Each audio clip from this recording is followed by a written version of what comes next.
آگے ارشاد فرمایا نساؤکم حرث لکم،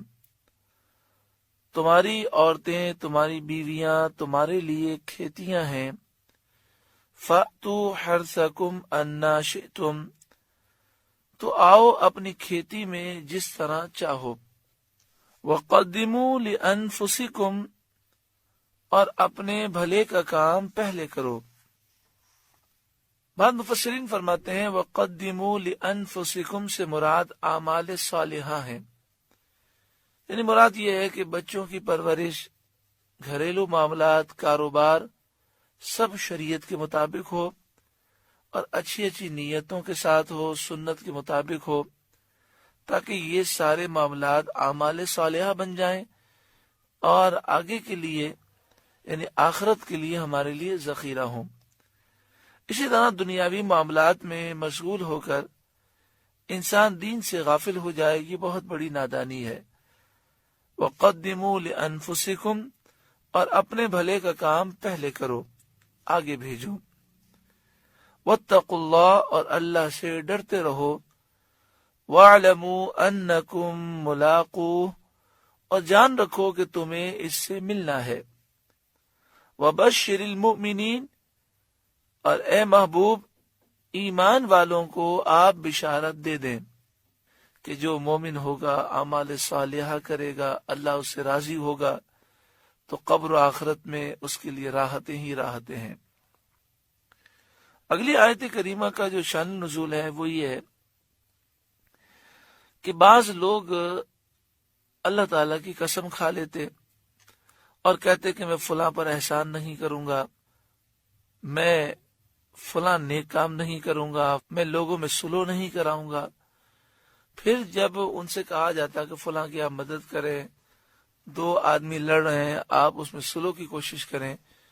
تو کہتے ہیں ہم کیا کریں، مجبور ہیں، ہم تو قسم کھا چکے ہیں۔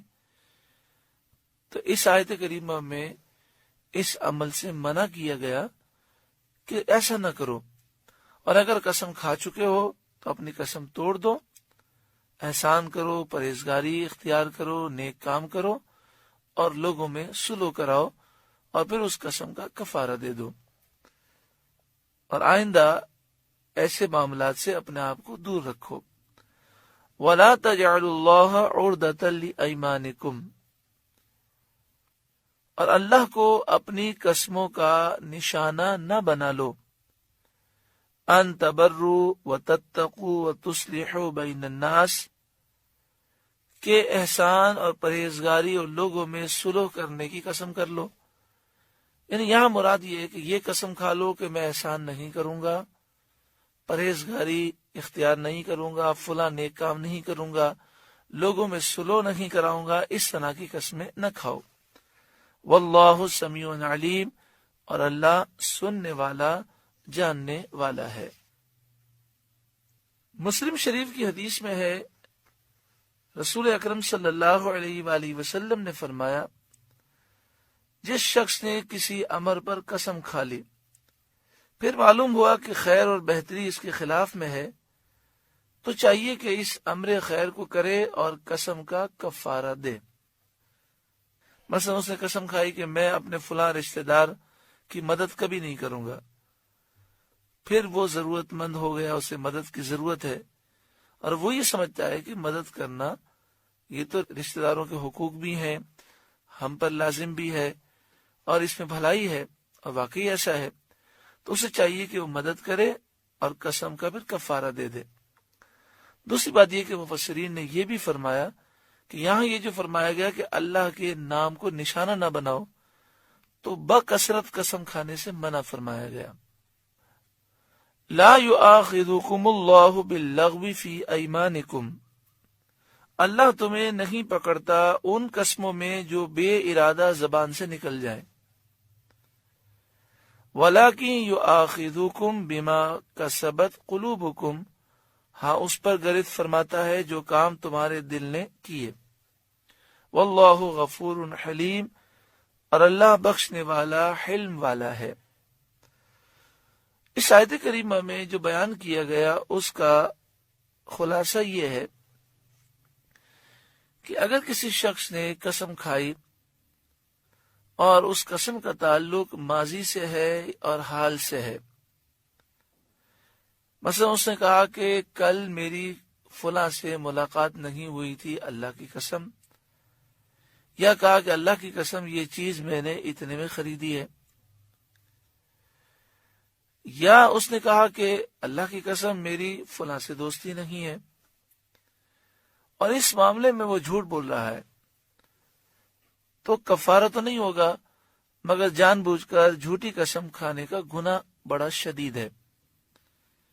لیکن اگر ایسا ہو جائے کہ وہ اپنے خیال میں یہ سمجھے کہ میں سچی قسم کھا رہا ہوں، لیکن اس کے حافظے میں غلطی ہو جائے، مثلا کوئی کہے کہ کل فلاں سے آپ کی ملاقات ہوئی تھی، اس نے اپنے ذہن پہ بہت زور دیا، اس نے کہا نہیں ملا تھا، اور قسم بھی کھا لی کہ اللہ کی قسم میری اس سے ملاقات نہیں ہوئی تھی۔ پھر بعد میں یاد آیا کہ نہیں، مجھ سے تو غلطی ہو گئی، وہ راستے میں مل تو گیا تھا، مجھے یاد نہیں رہا۔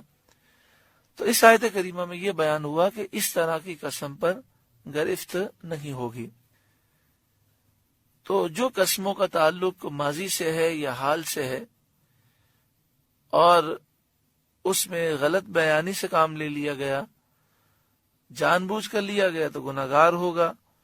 اور وہ اپنے خیال میں سمجھ رہا ہے میں سچ بول رہا ہوں، بعد میں اسے یاد آیا کہ میں نے غلط بیان دے دیا، تو اس صورت میں گناہ نہیں ہوگا۔ اور جن قسموں کا تعلق ہے مستقبل سے کہ فلاں کام میں نہیں کروں گا یا میں فلاں کام کروں گا، اور اس میں قسم کھا لی جائے، تو اگر اس کے خلاف کرے گا تو پھر اسے کفارہ دینا ہوگا۔ کفارہ کیا ہے؟ 7ویں پارے کے دوسرے رکوع میں قسم کا کفارہ بیان ہوا۔ یہ سورۃ المائدہ کی آیت نمبر 89 ہے، اور سورہ مائدہ کا 12واں رکوع ہے، اور 7ویں پارے کا دوسرا رکوع۔ فَكَفَّارَتُهُ، تو قسم کا کفارہ اطعام 10 مساکین من اوسط ما تطعمون اہلیکم، 10 مسکینوں کو کھانا کھلانا ہے جو تم اپنے گھر والوں کو کھلاتے ہو، اس کا اوسط کھانا 10 مسکینوں کو کھلانا ہے۔ او کسوتہم، یا انہیں کپڑے دینا ہے، او تحریر رقبہ، یا ایک غلام آزاد کرنا ہے۔ تینوں میں سے کوئی ایک کام کیا جا سکتا ہے۔ 10 مسکینوں کو جو کھانا کھلانا ہے وہ 2 وقت کا کھانا کھلانا ہے، مثلا صبح اور شام کا کھانا۔ جن 10 مسکینوں کو صبح کھلایا، انہی 10 مسکینوں کو شام کو کھلائے۔ ہم اپنے گھر والوں کو کبھی بہت اعلیٰ کھانا کھلاتے ہیں، کبھی بالکل ادنا کھلاتے ہیں،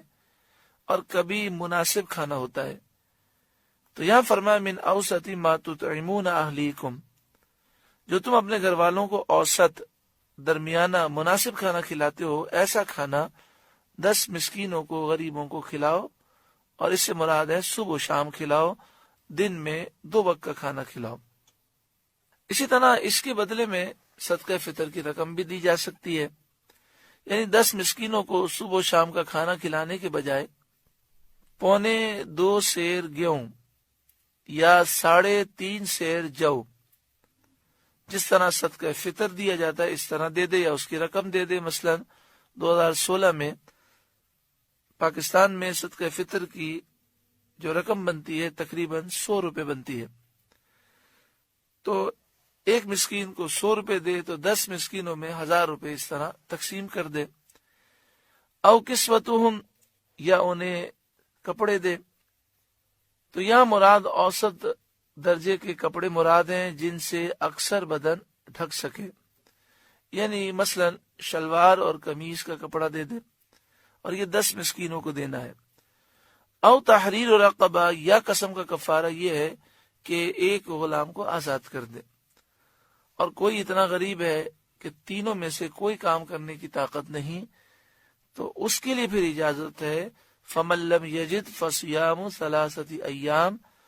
تو جو ان میں سے کچھ نہ پائے تو 3 روزے رکھے، 3 دن کے روزے رکھے۔ روزے سے کفارہ جب ہی ادا ہو سکتا ہے جبکہ کھانا، کپڑا دینا اور غلام آزاد کرنے کی قدرت نہ ہو، اور یہ بھی ضروری ہے کہ یہ 3 روزے مسلسل رکھنے ہیں۔ ذالک کفارۃ ایمانکم اذا حلفتم، جب تم قسمیں کھا لو